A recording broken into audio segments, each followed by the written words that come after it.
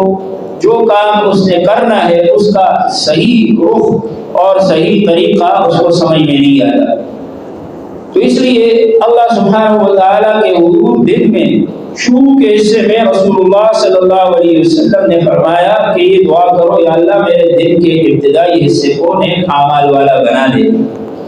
اسی لیے جب دن کو ہم اٹھتے ہیں صبح سویرے تو ایک مومن اور مسلمان کا کام یہ ہے کہ سب سے پہلے وہ اللہ کا فریضہ ادا کرے، یعنی فجر کی فرض نماز ادا کرے، اور فرض نماز باجماعت ادا کرنے کا اہتمام کرے۔ فرض نماز کی ادائیگی کے بعد پھر سورج کے طلوع ہونے تک اللہ کی یاد میں، قرآن کی تلاوت میں، تسبیحات میں انسان مشغول رہے، اور جب سورج طلوع ہو جائے اور کچھ بلند ہو جائے تو اس کے بعد پھر 2 رکعت نماز نفل پڑھ لے۔ اب یہ جو 2 رکعت نماز اشراق کی پڑھی جاتی ہے یا 4 رکعت پڑھ لے تو اور زیادہ اچھا ہے۔ یہ فرض یا واجب نہیں ہے، سنت مؤکدہ بھی نہیں ہے، صرف نفل کی حیثیت رکھتے ہیں، لیکن ان کی برکت اتنی زیادہ ہے کہ جناب نبی کریم صلی اللہ علیہ وسلم نے ارشاد فرمایا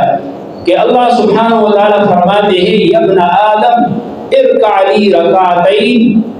فی اول النہار۔ اللہ سبحانہ و تعالیٰ خود فرماتے ہیں کہ اے ابن آدم تم میرے لیے 2 رکعتیں دن کے شروع میں پڑھ لو، اکفک آخرہ، میں آخر تک تیرے لیے کافی ہو جاؤں گا۔ یعنی دن کے شروع میں 2 رکعت پڑھ لو، میری مدد تیرے ساتھ مل جائے گی، اور آخر تک میں تیرے لیے دنیا اور آخرت کے کاموں سے کافی ہو جاؤں گا۔ کتنی بڑی فضیلت اور کتنا بڑا جو ہے اللہ کی طرف سے وعدہ ہے۔ کہ جب تم دن کے شروع میں 2 رکعت پڑھ لو صبح صادق طلوع آفتاب کے بعد عشاء کے وقت میں، تو فرمایا اللہ کی طرف سے مدد کا وعدہ ہے، اللہ تعالیٰ تمہاری مدد فرمائیں گے، دن کے کاموں میں کامیابیاں ملیں گی، دن کے کاموں میں برکتیں نصیب ہوں گی۔ اس لیے مومن کا کام یہ ہے کہ صبح سویرے اٹھ کر وہ صبح سویرے اٹھنے کے بعد فجر کی فرض نماز ادا کرے۔ فجر کی نماز کی اہمیت انتہائی زیادہ ہے، اور نماز فجر کی اہمیت کے بارے میں رسول اللہ صلی اللہ علیہ وسلم نے فرمایا جو آدمی فجر کی نماز ادا کرتا ہے وہ اللہ سبحانہ و تعالیٰ کے امان میں آ جاتا ہے، اور جو فجر کی نماز ادا نہ کرے تو اس کے لیے کوئی امان نہیں ہے۔ اس لیے فجر کی نماز کا اہتمام ہمارے لیے بہت ضروری ہے۔ صبح کا جو وقت ہوتا ہے یہ انتہائی مبارک ٹائم ہے، بہت ہی برکتوں والا نورانیت والا وقت ہوتا ہے۔ حضرت عارفی رحمۃ اللہ علیہ فرمایا کرتے تھے کہ صبح کے وقت میں ہر چیز کو ایک نئی زندگی ملتی ہے۔ چنانچہ صبح کے وقت جو لوگ سوئے ہوتے ہیں وہ اٹھ جاتے ہیں، اور آپ نے دیکھا ہوگا کہ صبح کے ٹائم میں جو باغ کے اندر پودوں کے غنچے ہیں وہ کھلتے ہیں، اور پھول کھلتے ہیں، کلیاں کھلتی ہیں، اور ہر چیز کے اندر ایک نئی زندگی پیدا ہوتی ہے۔ پرندے چہچہا رہے ہیں اور پھول کھل رہے ہیں، پودوں کے اندر ایک نئی زندگی آ رہی ہے۔ اگر اس وقت ہم بیدار ہو کر ہم اللہ تعالیٰ کا ذکر کریں گے، اللہ کی عبادت کریں گے، تو فرمایا کہ صبح کے وقت کا جو ذکر ہے، تلاوت ہے، اس سے انسان کے دل میں اللہ تعالیٰ ایسا نور عطا فرماتے ہیں کہ باقی اوقات کے ذکر اور عبادت کی وجہ سے وہ نور عطا نہیں ہوتا۔ اس لیے صبح کے وقت کا ذکر، صبح کے وقت کی جو تلاوت ہے، تسبیحات ہے، اس سے ایمانی نور نصیب ہوتا ہے۔ اور جیسے ہمارا جسم صبح کے وقت طاقت حاصل کرنے کے لیے ناشتے کا محتاج ہے، صبح کے وقت جو ہے وہ طاقت کمزور پڑ جاتی ہے، رات کا کھایا ہوا ہضم ہو جاتا ہے، اب مزید کھانے کو دل چاہتا ہے۔ صبح کے وقت میں اگر کوئی آدمی صبح سویرے ناشتہ کر لے وہ اس کے جسم کے لیے انتہائی زیادہ مفید ہوتا ہے، کیونکہ انسان کے جسم کے سارے جو اعضاء ہیں وہ ایکٹیو ہوتے ہیں، وہ بیدار ہوتے ہیں، تو معدہ بھی بیدار ہوتا ہے، نظام ہضم بھی انسان کا بیدار ہوتا ہے۔ اس لیے صبح کا کھایا ہوا جسم کو صحیح لگتا ہے، اس میں برکتیں ہوتی ہے۔ تو جس طرح ہمارا یہ جسم کھانے کا محتاج ہے، کھانے کے بغیر نہیں چل سکتا، تو ہمارا جو روح ہے وہ روح بھی غذا کی محتاج ہے۔ ہر چیز کے لیے اللہ نے غذا رکھی ہے، روح کی غذا اللہ کا ذکر ہے، قرآن پاک کی تلاوت ہے، اللہ سبحانہ و تعالیٰ کی عبادت ہے۔ اس لیے حضرت عبدالحی عارفی رحمۃ اللہ علیہ وہ اللہ کے بڑے ولی تھے، وہ فرمایا کرتے تھے کہ بھائی تم نے صبح جو جسمانی ناشتہ کیا ہے تو کیا روحانی ناشتہ بھی کیا؟ یعنی روحانی ناشتے سے مراد یعنی صبح کے ٹائم میں اللہ تعالیٰ کا ذکر ہے، اللہ تعالیٰ کی عبادت ہے، رجوع اللہ ہے، اور قرآن پاک کی تلاوت ہے۔ یہ جو روحانی ناشتہ اگر ہمیں مل گیا تو اس سے ہمارا روح قوی ہو جائے گا۔ اب جب روح قوی ہو گیا تو یہ شیطان کے حملوں کے ساتھ مقابلہ کر سکتا ہے۔ شیطانی حملے جو ہوتے ہیں وہ انسان کی روح پر ہوتے ہیں، اور جیسے جسمانی حملے میں اگر ہم طاقتور دشمن سے مقابلہ کریں تو ہمارا جسم طاقت اس کے اندر ضروری ہے ہمارے جسم میں، تو روحانی حملہ میں انسان کے روح میں طاقت ضروری ہے۔ اگر اس کے روح میں کوئی طاقت ہوگی تو تب وہ اس کا مقابلہ کرے گا، ورنہ وہ اس کے مقابلے میں ناکام ہو جائے گا۔ تو اس لیے صبح کے وقت میں اللہ سبحانہ و تعالیٰ نے بڑی برکتیں نصیب فرمائی ہے۔ اسی لیے جناب نبی پاک صلی اللہ علیہ وسلم نے ہمیں یہ دعا سکھا دی کہ یا اللہ صبح کے ٹائم کو ہمارے لیے نیکی کا اور اعمال صالحہ کا ذریعہ بنا۔ پہلے جو ہمارے بزرگ لوگ ہوا کرتے تھے تو اس زمانے میں مسلمان معاشرے کا یہ حال ہوتا تھا کہ جب آدمی کسی مسلمان معاشرے کے گھروں کے پاس سے گزرتا تھا تو گھروں کے قریب سے گزرتے ہوئے ہر جگہ قرآن کی تلاوت کی آواز آ رہی ہوتی تھی، قرآن کریم کی تلاوت کی آواز ہر گھر سے آتی تھی، اور اس کا نتیجہ یہ ہوتا تھا کہ ہمارا جو معاشرہ ہے وہ ایک بابرکت معاشرہ ہوتا تھا، دن بھر اس کی ایک روحانیت اور ایک نور محسوس کیا جاتا تھا۔ لیکن آج افسوس کی بات یہ ہے کہ ہمارے گھروں سے وہ قرآن کی تلاوت کی جو آوازیں ہیں وہ بہت کم ہو گئی ہے یا ناپید ہو گئی ہے، بلکہ یہ ہے کہ صبح کے ٹائم گزرے تو سب لوگ سوئے ہوئے ہوتے ہیں۔ صبح کا وقت یعنی نماز فجر کا وقت، پھر طلوع آفتاب کا وقت، یہ خاص وقت ہے۔ اس میں ایک طرف تو اللہ کے رسول صلی اللہ علیہ وسلم نے حکم دیا کہ نیک اعمال کا اہتمام کیا جائے تاکہ ہمارے دلوں میں ایمان کا نور منور ہو جائے، دوسری طرف حضور صلی اللہ علیہ وسلم نے فرمایا کہ اس دن میں میری امت کے لیے برکتیں رکھی گئی ہیں۔ لیکن یہ ہے کہ آج کل حالات اگر دیکھیں تو ہمارا سارا معاشرہ جو ہے اس کے برعکس جا رہا ہے۔ جو نظام فطرت ہے اور جو نظام الوہیت ہے، اللہ کا نظام ہے، وہ یہ ہے کہ رات کو آدمی جلدی سو جایا کرے۔ عشاء کی نماز کے بعد حضور صلی اللہ علیہ وسلم نے دیر تک بیدار رہنے سے منع فرمایا ہے، اور حضور صلی اللہ علیہ وسلم نے عشاء کے بعد گفتگو کرنے کو بھی، آپس میں بات چیت کرنے سے بھی منع فرمایا ہے کہ لمبی گفتگو نہ کی جائے، بات چیت زیادہ نہ کی جائے عشاء کی نماز کے بعد، بلکہ سونے کا اہتمام کیا جائے، سونے کی تیاری کی جائے۔ عشاء کو جلدی سو جایا کریں، صبح جلدی اٹھ جایا کریں، یہ ہمارے رسول اللہ صلی اللہ علیہ وسلم کی تعلیم تھی۔ لیکن افسوس کی بات یہ ہے کہ آج ہم مسلمانوں نے اس کا عمل چھوڑ دیا، اور غیر مسلموں نے دنیا کے لیے، فوائد دنیاویہ کے لیے اس کو اختیار کر لیا ہے۔ چنانچہ آپ جائیں انگلینڈ میں اور امریکہ میں، اس طرف کے ممالک میں، وہاں کے جو انگریز ہیں وہ رات کو جلدی سو جاتے ہیں۔ وہ کہتے ہیں 9 بجے سے لے کر 12 بجے تک جب آدمی سوتا ہے اس کے دماغ کے اندر ایسے کیمیکل پیدا ہوتے ہیں کہ وہ اس کی صحت کے لیے بہت ضروری ہے، اور صبح سویرے وہ اٹھ جاتے ہیں اور پھر ورزش کرتے ہیں، باغ کے اندر دوڑ رہے ہیں، چہل قدمی کر رہے ہیں۔ لیکن ہمارے ہاں جو ہے اس کے برعکس نظام ہے۔ امریکہ میں رہنے والے کہتے ہیں کہ وہاں کے جو لوگ ہیں وہ سحری کے وقت اٹھ جاتے ہیں، اور پھر خواتین بھی سحری کے ٹائم اٹھ جاتی ہے، وہ مردوں کے لیے ناشتہ تیار کرتی ہے، اور لوگ کام پر صبح سویرے چلے جاتے ہیں، کھیتوں میں کام کرنا ہو، فیکٹریوں میں کام کرنا ہو، اس سحری کے ٹائم جو ہے وہ کام کے لیے نکل جاتے ہیں۔ تو دنیا کے اغراض و مقاصد کے لیے انہوں نے یہ طریقہ اختیار کیا ہوا ہے، اور یہ انہوں نے سیکھا ہے رسول اللہ صلی اللہ علیہ وسلم کی احادیث سے، کیونکہ حضور صلی اللہ علیہ وسلم نے فرمایا کہ صبح کے وقت میں اللہ تعالیٰ نے برکت عطا فرمائی ہے۔ لیکن ہمارا حال جو ہے اس کے برعکس ہو گیا، اور ہمارے ہاں 11 بجے جو ہے وہ ہم کام شروع کرتے ہیں، اور رات کو پھر 11 بجے کام ختم کرتے ہیں۔ تو یہ نظام فطرت کے خلاف جب کریں گے تو کاروبار کے اندر تو مندی آئے گی۔ آج ہر آدمی یہ کہہ رہا ہے کہ میرا کاروبار خراب ہو رہا ہے، آمدن کم ہو رہی ہے، لیکن اس طریقے کو نہیں دیکھتے کہ جو اللہ ہمیں رزق عطا فرمانے والا ہے، واللہ خیر الرازقین ہے، اللہ تعالیٰ سب سے بہترین رزق دینے والے ہیں۔ تو اللہ سبحانہ و تعالیٰ کے ساتھ ہمارا کیا تعلق ہے، کیا ہمارا اللہ تعالیٰ کے ساتھ نظام ہے؟ تو اللہ سبحانہ و تعالیٰ کے ساتھ جب نظام اور تعلق اور اللہ کے حکموں کے مطابق عمل نہیں ہوگا تو پھر ظاہر ہے کہ ہماری برکتیں ختم ہو جائیں گی۔ جب برکت کے وقت کو ہم نے خود ضائع کر دیا اور اس وقت سوئے رہے اور 11 بجے اٹھے تو دوپہر کا ٹائم ہے، ایک پیر تو ہم نے سونے میں ضائع کر دیا۔ تو اب جو اصل پیر ہوتا ہے دن کا پہلا پیر، یہ جو دن کا پہلا پیر ہے یہ اصل ہے، اور یہ جو دن کا پہلا پہر ہے اس میں برکتیں ہیں۔ حضور صلی اللہ علیہ وسلم نے فرمایا کہ یہ برکتوں والا وقت ہے، تو اس برکت والے وقت کو اگر ہم ضائع کریں گے تو اس کی وجہ سے پھر ہماری برکتیں تو ختم ہوتی ہی جائیں گی۔ ایک شاعر جو ہے گزرا ہے، اس کا نام جو ہے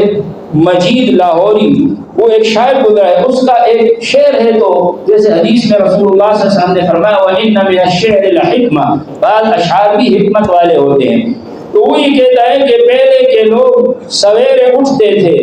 اور اٹھ کر قرآن پڑھا کرتے تھے، پہلے کے لوگ سویرے اٹھتے تھے اور اٹھ کر قرآن پڑھا کرتے تھے، اور آج کے لوگوں کا حال بتا رہا ہے کہ یہ سو کر 9 بجے اٹھتے ہیں اور اٹھ کر ڈان پڑھتے ہیں۔ یعنی پہلے لوگ جو ہے وہ سویرے اٹھ کر اللہ کا قرآن پڑھتے تھے، ظاہر ہے کہ سویرے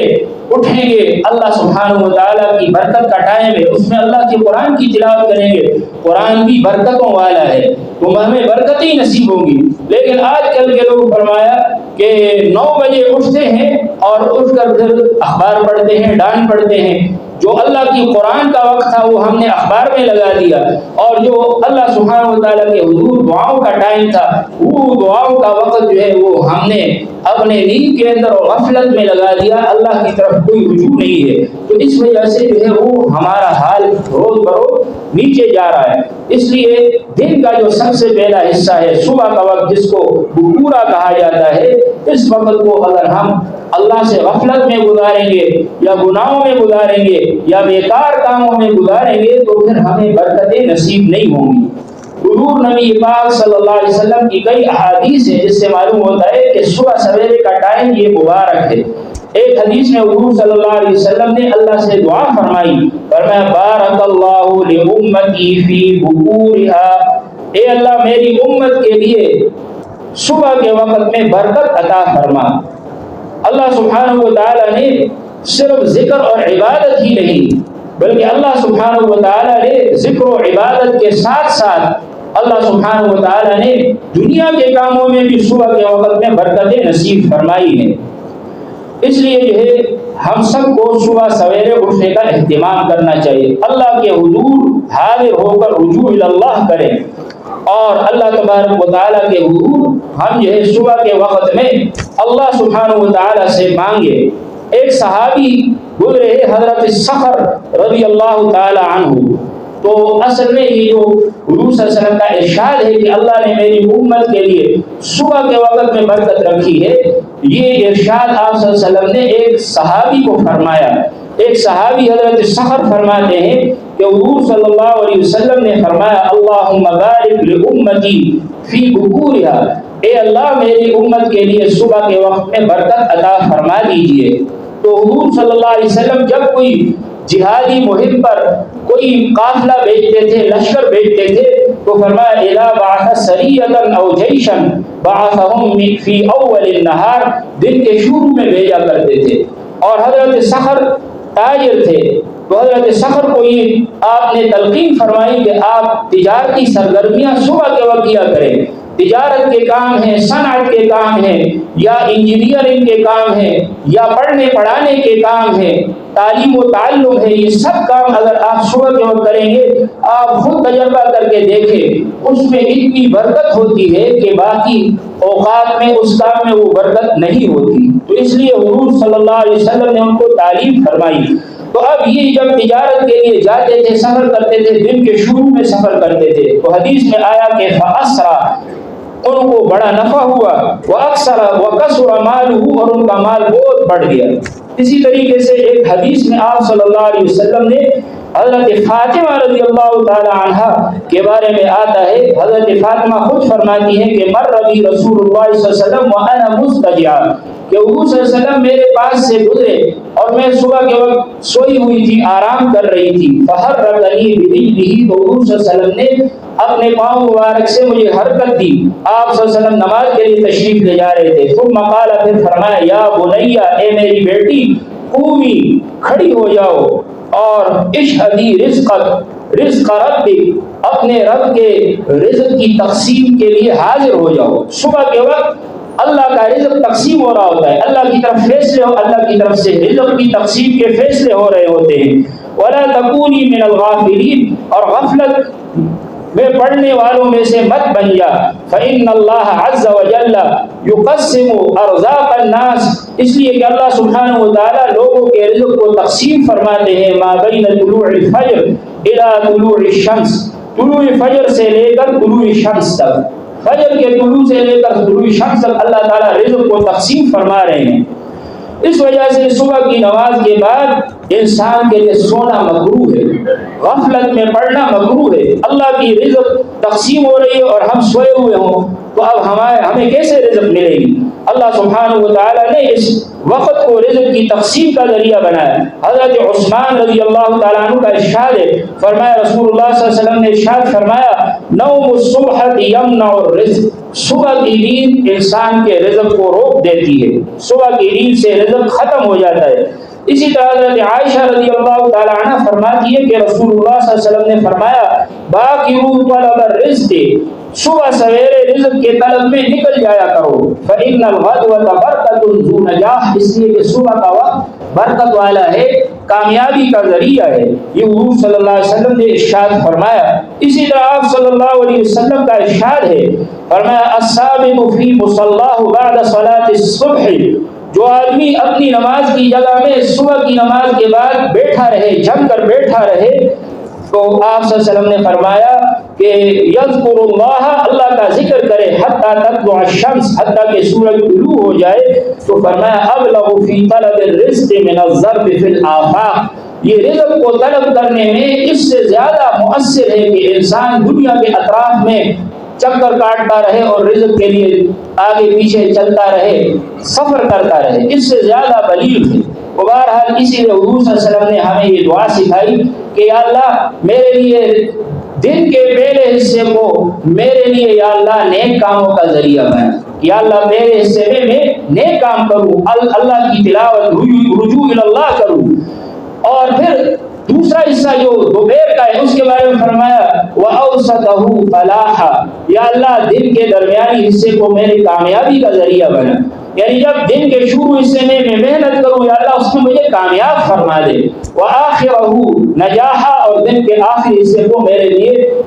ایسی کامیابی بنا دے کہ گھر کو میں واپس آؤں تو میرے جتنے کام اور مقاصد ہیں وہ پورے ہو چکے ہوں، دنیا کی بھی کامیابی مل جائے، آخرت کی بھی اللہ تعالیٰ کامیابی عطا فرما دے۔ تو یہ ایک دعا بھی اگر ہماری قبول ہو گئی تو ہمارا بیڑا پار ہو جائے گا۔ اس لیے ہمیں اس دعا کا اہتمام کرنا چاہیے۔ یہ چھوٹی چھوٹی دعائیں ہیں، آسان الفاظ ہیں، اللہم اجعل اول هذا النہار صلاحا وَأَوْسَطَهُ فَلَاحًا وَآخِرَهُ نَجَاحًا، اے اللہ پہلے حصے کو دن کا میرے لیے نیک کاموں کا ذریعہ بنا، درمیانی حصے کو یا اللہ کامیابیوں کا ذریعہ بنا، آخری حصے کو مکمل کامیابی بنا۔ تو یہ دعا انشاءاللہ ہم سب اہتمام کریں گے نا اس کا، اللہ تعالی ہم سب کو توفیق عطا فرمائے۔ ابھی جو ہے ہمارے اس تھانہ کے ایس ایچ او صاحب تشریف لائے ہوئے ہیں، کوئی رفائی انہوں نے اعلان کرنا ہے کہ اگر کسی کو کسی تھانے میں جا کر جو اپنی کوئی شکایت ہے یا اپنی کوئی تکلیف ہے وہ پہنچانا مشکل ہو تو حکومت نے کچھ سہولیات دی ہیں شہریوں کو کہ وہ سہولیات جو ہے وہ اس طریقے سے بھی آپ پہنچا سکتے ہیں۔ تو اس لیے وہ 2 منٹ کے لیے آپ کے سامنے یہ پیش کریں گے۔ اور اس سے پہلے یہ بھی ایک اعلان کرنا تھا کہ علماء کرام نے راولپنڈی میں بھی اور دوسری جگہوں میں بھی پیر کے دن 2 بجے اسلام آباد کے اندر ایک احتجاج کا اعلان فرمایا ہے، اور اس احتجاج کا مقصد یہ ہے کہ سپریم کورٹ نے ایک فیصلہ کیا ہے جس میں ایک قادیانی نے قرآن پاک کی تفسیر لکھی اور اس میں قرآن پاک کی تحریف کی ہے۔ قرآن پاک کی تفسیر قادیانیوں کے عقیدے کے مطابق کی ہے، اور ظاہر ہے کہ قادیانیوں کے عقیدے میں بہت سی آیات کا مطلب وہ نہیں ہے جو حضور صلی اللہ علیہ وسلم سے ثابت ہے، اجماع ہے اس پر امت کا، اور پھر سپریم کورٹ نے ان کو سزا سے بری کیا ہے۔ تو اس کے خلاف علماء کرام سراپا احتجاج ہیں کہ اس فیصلے کے اوپر آپ نظر ثانی کریں، اس لیے کہ یہ فیصلہ اگر آج کر لیا گیا تو کل کو ہو سکتا ہے یہ فیصلہ بھی کر لے کہ قادیانی مسلمان ہیں، اس لیے کہ ہمارے آئین میں 1974 کے اندر یہ طے ہو چکا ہے کہ قادیانی غیر مسلم ہیں اور وہ مسلمانوں کی کوئی اصطلاح استعمال نہیں کر سکتے،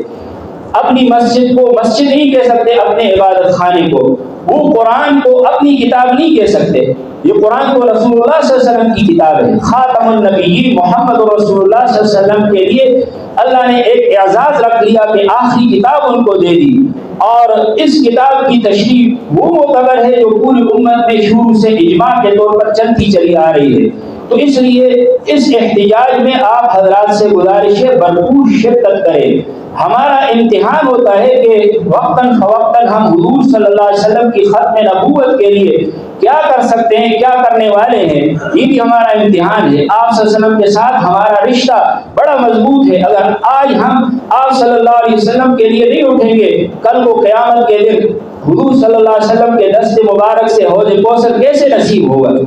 ہو سکتا ہے اللہ بچائے ہم محروم ہو جائے تو کتنی بڑی ناکامی ہے۔ اللہ تعالی ہم سب کو اس میں شرکت کی توفیق عطا فرمائے۔ آپ اب جو ہے کہ سجو صاحب آپ سے کچھ ہدایت ذکر کریں گے۔